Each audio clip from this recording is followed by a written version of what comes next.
Hi everyone, this is Derrick Whiteskycloud. I'm actually the Cultural Director of the Michif Historic and Cultural Preservation Society, which basically I'm one of the directors on our museum here in BC. Our good friend Dale Haggerty, he actually is the curator and our president of our organization, and I was actually asking him earlier today if he can talk about the meaning of our sash. You start noticing a lot of people throughout so many years keep talking about the meanings of the sashes or the colors and what they mean to us, and there's so many things that we've been trying to, I guess to say, trying to find out what you call true and what you call fantasy, or there's always a story. So I thought, well, let's talk to the man who really knows about the sashes and see what we can get from there.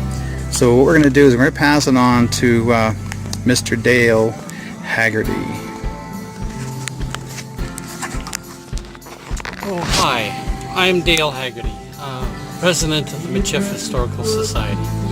We have a Métis Museum, which Derrick also brings it to the schools in the Lower Mainland.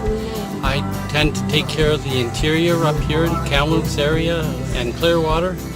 And we're going to talk about the sash. Now this sash that we're talking about is my interpretation of the sash. I look at logic as common sense. It's the way they were made. In the days that they were made by our Métis elders. And our elders, our grandparents, would make this because when you became into the workforce, it was a part of your necessary wares of using it. Later on, there was an identity that we used as the voyageurs. They identified themselves as they were Métis then as well. Métis meaning Michif, half-breed, burnt wood, all that stuff that they used to call us. They could identify us by the sash. Now getting back to it, the sashes today are all machine woven. And I mean, they do a beautiful job on the machine, but this is, in the original days, it took weeks and weeks and weeks to actually, here I'm going to show you an actual Métis sash that was actually finger woven. And this sash, it came from Quebec. This is all finger woven, and of course the threads are a little bit thicker than the normal threads. Some of the threads that they were making in the old days consisted of about 600 threads. And what we're talking about with the threads and why they were like this, it was not just used for just identification. What they did was they never had belts and buckles and for your jackets. And so what they used to do is that when they wrapped these around their waist like this, they could fold them over and they could tuck their pipe in there, or their tobacco, or their flintlock, or any stuff that they would need for trekking across the country.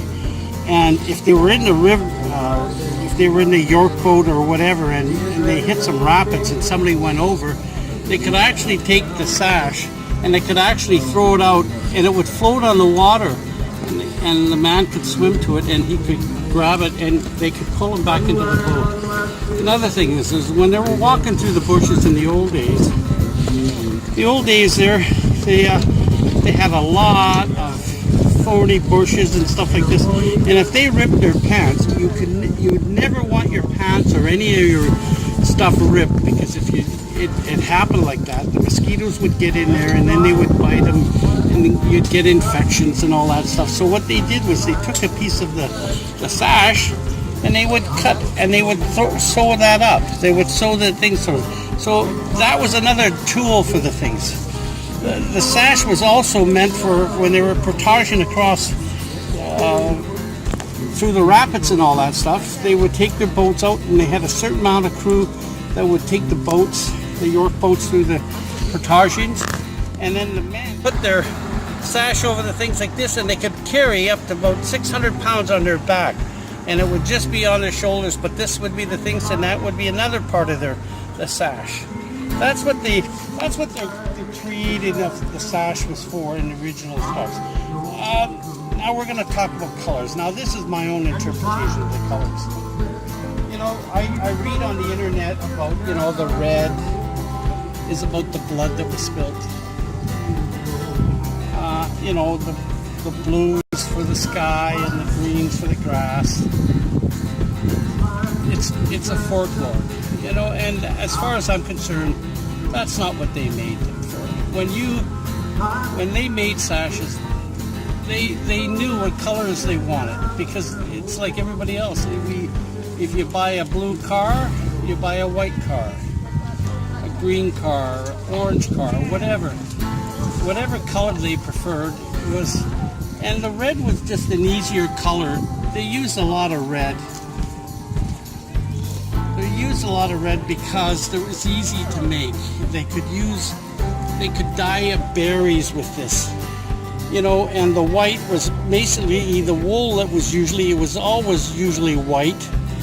The yellow, they could make these colors by dyeing them themselves if they needed to. Or, you know, or they would go to the fort and they would get the colors that were already made, sent in from England, because most of the wool was coming from England. They would go there and they would pick up 3 bats of wool, and if they didn't have that color, you just didn't get that color. They, you know, it wasn't like you went to Woolworths and Walmart and Zellers at them time, and I'm going backdating because they used to carry this stuff. Or Hudson's Bay. Or Hudson's Bay. You can't do that today. You can't. But they didn't have that in them days. So if they didn't have a color, they would make the color, and then they would make it together. And then when it was a presentation, that was your part of your being a man. As grandma gives you this, that means you're into the workforce, you're already getting a job, and you're a man, sort of thing. So when you received your sash from your grandma, I mean, you accepted that as your family sash, right? You know, your colors or whatever. But there was no significance. They say, well, I've never proven it because I've gone across the country already and asked. There's no proof that there was family colors, but there is a few people that says there is. So let's take the both of both worlds. Maybe they did have family sashes, but I don't believe there is. I believe they just picked colors that they liked. The meanings of the colors didn't mean anything. That's later on. This is all later on stuff. When we became a nation of people, maybe that was their way of identifying us. If you wore you, and that's how you identified yourself. And that's my story of now, you know, I'm going to get controversial things, but, you know, bring it on. Prove to me. That's why you're the curator of the Metis Museum, so that's how we learn. Anyways, thank you so much, Dale. Thank you for this interview. This is really good. We're going to get this out to the public, and then when they can make their decision, or if you want to voice your self and believe that what you believe, give Dale Haggerty a call. You can also email him. The Michif is the MichifMetisMuseum.org, the website. We got wind gusts coming in. It's kind of cool. The wind's coming in. I gotta replace the potash flag. There we go. Okay, we'll talk in a bit, guys.